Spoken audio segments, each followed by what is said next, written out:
Bien, dans cette vidéo, on va apprendre à faire du calcul littéral et plus précisément, on va apprendre à donc faire des calculs à partir d'une expression littérale et apprendre quelques conventions d'écriture pour écrire correctement des expressions littérales. Alors, pour commencer, on va prendre un exemple simple, 5 moins x, ici. C'est une expression littérale puisqu'en fait c'est une formule qui traduit un calcul dans lequel il apparaît une lettre, ici x. Alors pour calculer au début c'est pas évident puisque x a priori on ne sait pas quelle valeur il a. Mais pour ça, dans un premier temps, on va fixer nous-mêmes cette valeur. On va dire par exemple x est égal à 2. Dans ce cas-là, il suffit dans l'expression de base 5 moins x de remplacer x par sa valeur qu'on a fixée. Donc si x vaut 2, 5 moins x devient 5 moins 2, et ça nous donne 3, c'est un calcul qu'on sait faire.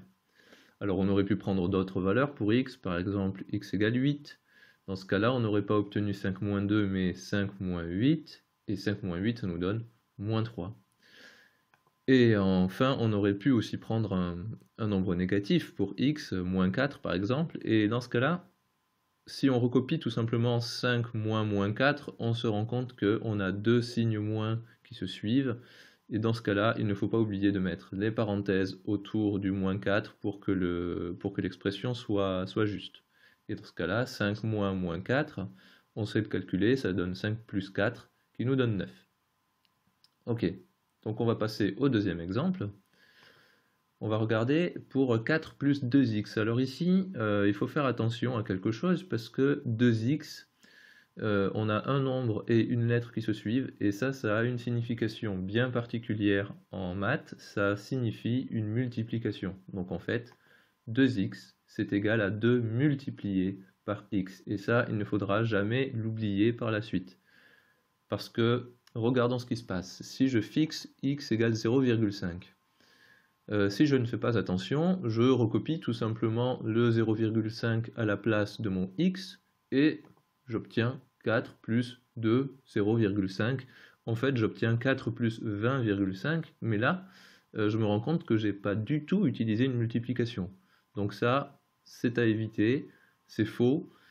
Et quand on a un nombre et une lettre qui se suivent, on n'oublie jamais que c'est une multiplication. Et la bonne manière de faire, c'est 4 plus 2 multiplié, on ne l'oublie pas, par 0,5. Et dans ce cas-là, c'est juste, et ça nous donne 4 plus 1, qui nous donne 5.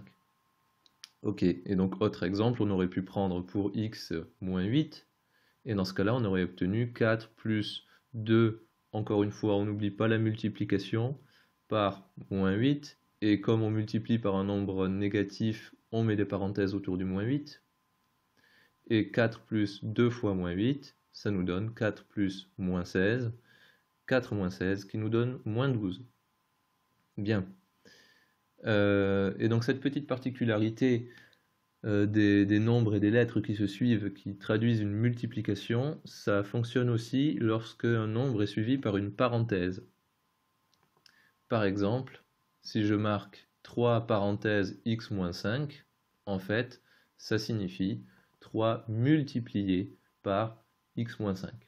Et ça, pareil, quand on fera les calculs par la suite, il ne faudra pas l'oublier au moment venu. Par exemple, si x vaut 12, eh bien, alors je recopie 3 parenthèses 12 moins 5. Ça, c'est encore juste, puisqu'on a un nombre suivi par un calcul entre parenthèses. La multiplication est toujours implicite, mais en tout cas, la manière dont c'est écrit ici, c'est juste. Donc 3 parenthèses 12 moins 5. Et on commence par calculer 12 moins 5, qui nous donne 7. Mais lorsqu'on recopie la ligne d'après, c'est là qu'il faut faire attention. 3 multiplié par 7, qui nous donne 21. Et pas 3, 7 à la suite. Ok, donc ici, jusqu'ici, on a fait des calculs avec seulement une lettre dans l'expression, mais bien sûr, toutes ces règles s'appliquent aussi quand il y a plusieurs lettres dans une expression. Et puis, en fait, dans la vie courante, quand on veut résoudre des problèmes avec du calcul littéral, on aura souvent besoin de mettre plusieurs lettres en jeu. Exemple, pour calculer l'IMC, l'indice de masse corporelle, alors ça, c'est un indice qui traduit si le poids et la taille d'une personne sont harmonieuses, entre guillemets. Pour ça, on a besoin de deux données, donc le poids que l'on va prendre en kilos et qu'on va appeler ici P, et la taille en mètres que l'on va appeler T. Et l'IMC se calcule grâce à la formule P sur T au carré. T au carré, on se rappelle que c'est T multiplié par T, tout simplement.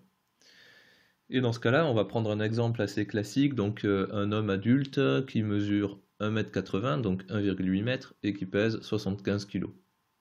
Donc T vaut 1,8 et P vaut 75 dans cet exemple.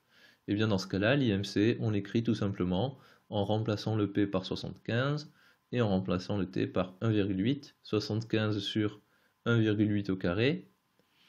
On se rappelle que la barre de fraction, ça traduit une division. Donc là, on obtient 75 divisé par, et 1,8 au carré, ça nous donne 3,24. Vous pouvez vérifier avec votre calculatrice. Et 75 divisé par 3,24, ça nous donne, de manière approximative, 23,15. Donc ici, on n'a pas un calcul exact, c'est pour ça qu'il faut bien mettre les vagues dans le signe égal. Et cette vidéo est terminée.